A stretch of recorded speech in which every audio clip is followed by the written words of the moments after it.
merupakan salah satu negara yang masih kental akan hal-hal berbau tradisional. Tak hanya dalam hal budaya, di bidang lain seperti teknik pengobatan pun mengalami hal yang sama. Walaupun di zaman modern seperti sekarang ini teknik pengobatan medis dari dokter sudah semakin canggih, tak jarang masyarakat Indonesia di berbagai daerah masih percaya akan pengobatan alternatif yang mereka anggap lebih manjur, lebih murah, dan sebagian orang meyakini bahwa pengobatan alternatif tidak memiliki efek samping yang buruk dibandingkan dengan obat kimia. Jenis pengobatan alternatif ini pun cukup beragam. Di antaranya ada obat-obatan herbal, akupuntur, pijat refleksi, ayurveda, bekam, dan lain sebagainya. Maka tidak heran bahwa masyarakat ini memiliki antusias yang tinggi untuk lebih memilih melakukan pengobatan alternatif. Dibuktikan dengan ramainya masyarakat yang datang ke tempat pengobatan alternatif, bahkan ada yang harus rela mengantri beberapa bulan hingga waktu tahunan agar bisa merasakan treatment dari pengobatan alternatif tersebut.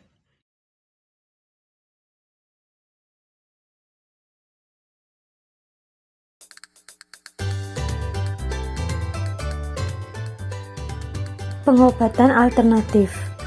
Pengobatan alternatif adalah pengobatan non-medis, peralatan, dan bahan yang digunakan tidak termasuk dalam standar pengobatan medis, serta pengobatan alternatif tidak dilakukan oleh tenaga kesehatan profesional seperti dokter.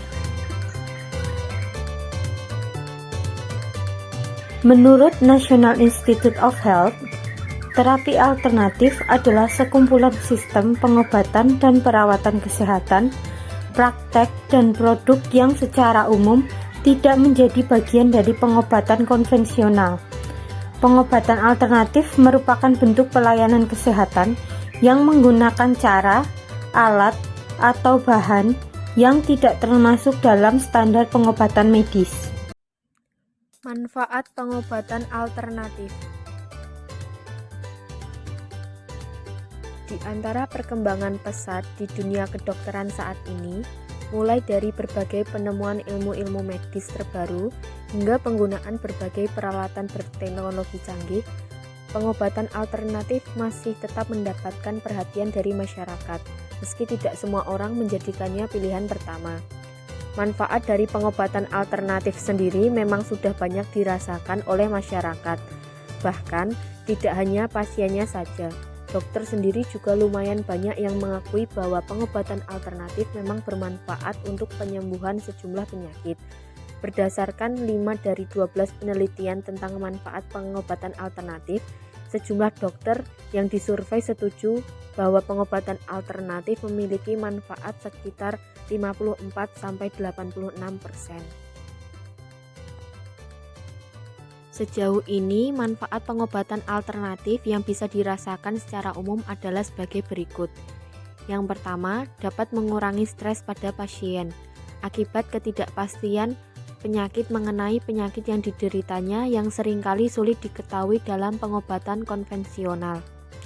Yang kedua, biaya yang dibutuhkan cukup rendah dan murah jika dibandingkan dengan pengobatan konvensional yang menggunakan teknologi canggih yang sangat mahal dan rumit.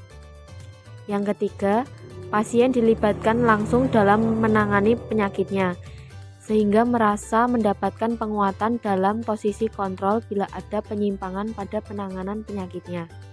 Yang keempat, dapat mengurangi trauma pasien akibat adanya perubahan kultural, yang biasanya muncul akibat pelaksanaan ilmu-ilmu kedokteran modern pada pengobatan konvensional.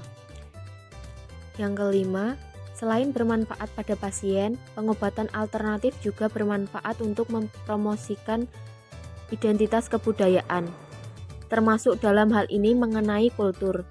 Kedokteran modern saat ini memang identik dengan high cost medicine yang hanya bisa dijangkau oleh kelompok masyarakat tertentu yang memiliki kekuatan finansial. Tapi, bagi masyarakat umum yang memiliki keterbatasan ekonomi, tentunya biaya mahal dalam pengobatan konvensional membuat mereka berpikir dua kali dalam mendapatkan kesehatannya, sehingga pada akhirnya pengobatan alternatif yang menjadi pilihan. Pengobatan alternatif menurut Departemen Kesehatan Republik Indonesia. pengobatan alternatif menurut Departemen Kesehatan Republik Indonesia. Dalam Undang-Undang Republik Indonesia Nomor 36 Tahun 2009 tentang kesehatan terdapat beberapa pasal yang mengatur tentang pengobatan alternatif, yaitu pada pasal 1, 48, 59, 60, dan 61.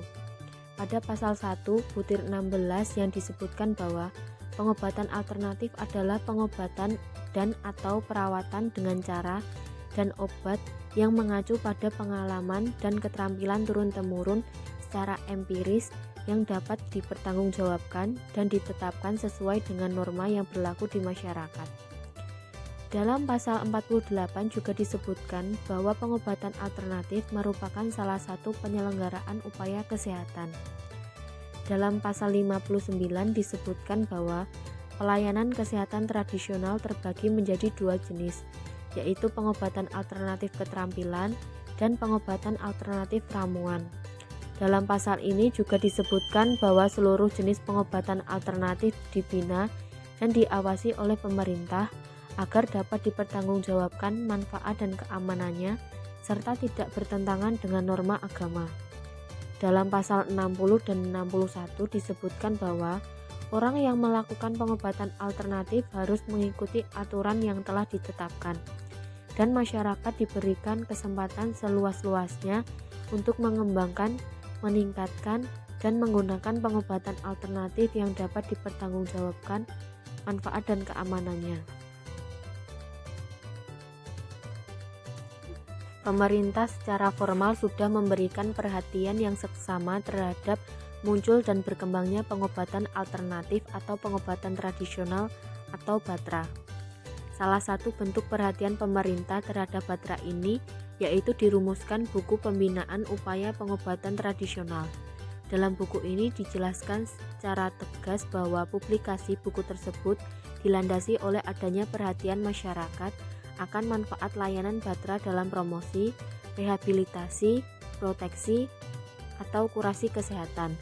Dengan demikian, sebagai wujud apresiasi pemerintah terhadap fenomena sosial ini, dikemukakan bahwa jumlah BATRA di Indonesia ada 16, yaitu dukun bayi terlatih, dukun bayi belum terlatih, BATRA pijat atau urut, tukang jamu gendong, BATRA ramuan, BATRA dengan ajaran agama atau spiritual, BATRA paranormal, BATRA patah tulang, BATRA sunat, tabib, tukang pangur gigi, BATRA tenaga dalam, BATRA pijat, refleksi, sinse, BATRA tusuk jari atau akupuntur, dan akupuntur.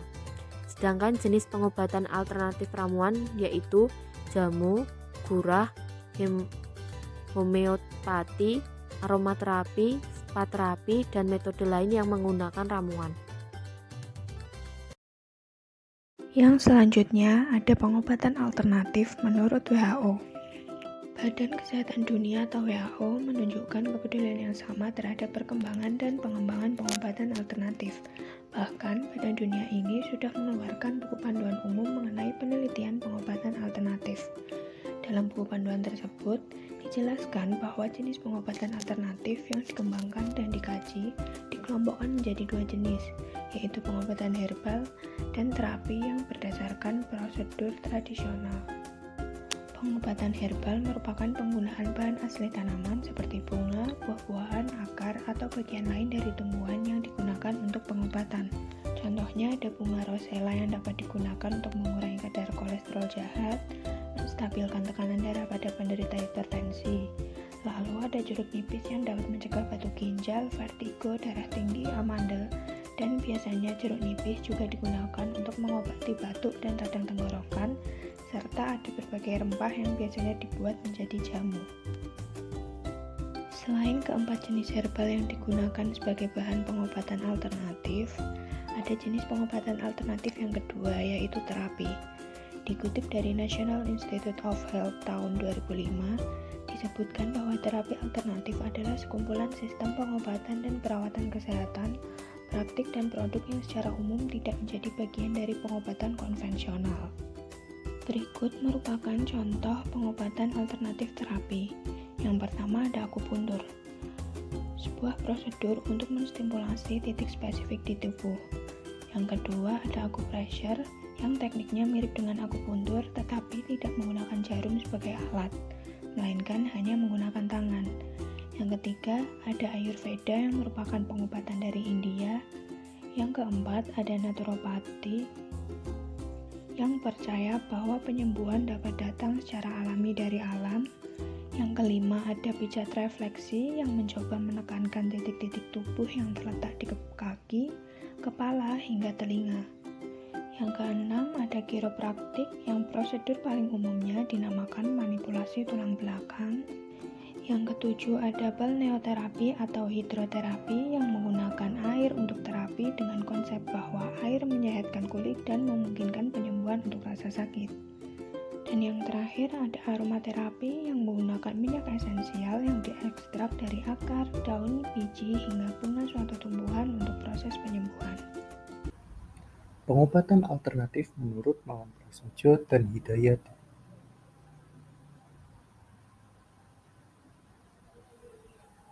Dalam buku Terapi Alternatif dan Gaya Hidup Sehat, Setiono Mangunprasojo dan Sri Nur Hidayati mengelompokkan pengobatan alternatif ke dalam 5 kelompok.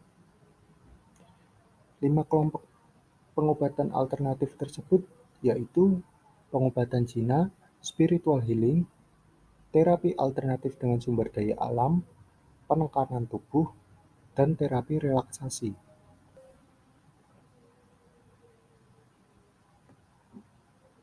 Yang pertama adalah penyembuhan dengan pengobatan Cina. Pengobatan Cina adalah pengobatan yang berasal dari Cina atau negara serumpun seperti Jepang dan Korea. Pengobatan Cina kemudian menyebar dan berkembang ke berbagai negara dalam berbagai bentuk pengobatan. Pengobatan Cina sendiri masih dikelompokkan lagi ke dalam 5 kelompok, yaitu pengobatan herbal, akupuntur dan akupresur, moksibasi, diet-diet tertentu, dan tuina atau pijat pengobatan Cina.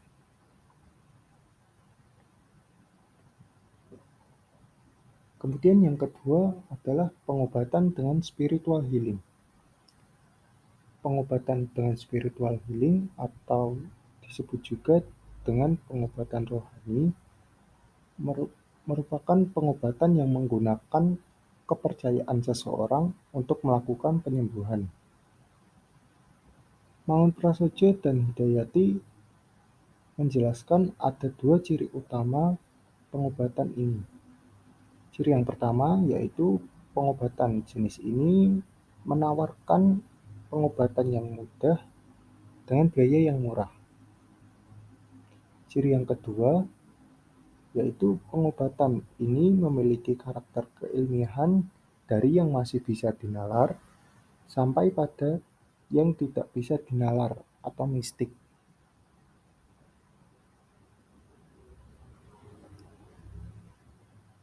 Yang ketiga adalah terapi alternatif dengan sumber daya alam. Sebenarnya sejak dari zaman dulu sampai sekarang, sumber daya alam seperti hewan, tumbuhan, energi, atau gejala alam banyak digunakan untuk proses pengobatan. Pengobatan yang masuk dalam kelompok ini seperti aromaterapi, terapi kristal, terapi musik, terapi warna, dan helioterapia.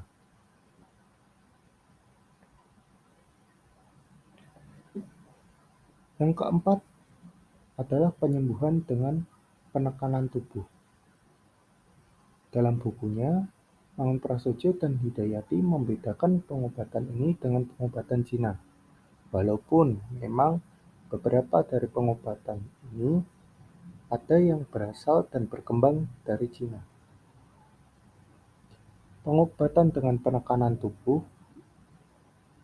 yang dimaksud seperti pijat, kriopraktik, refleksologi, dan craniosacral therapy.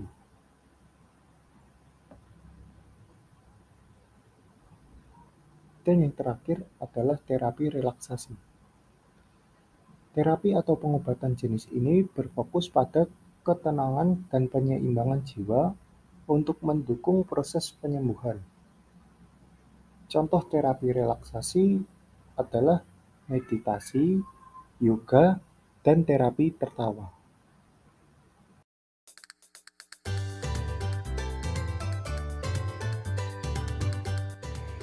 Ethnomedicine yakni cabang antropologi medis yang membahas tentang asal mula penyakit, sebab-sebab, dan cara pengobatan menurut kelompok masyarakat tertentu. Dalam ethnomedicine, penyakit disebabkan oleh dua faktor. Yang pertama, faktor personalitik, dan yang kedua, faktor naturalistik. Faktor personalitik disebabkan oleh agen atau tokoh seperti dewa, lelembut, makhluk halus, manusia, dan sebagainya. Sedangkan faktor naturalistik dapat disebabkan karena terganggunya keseimbangan tubuh karena unsur-unsur tetap dalam tubuh seperti panas dingin dan sebagainya.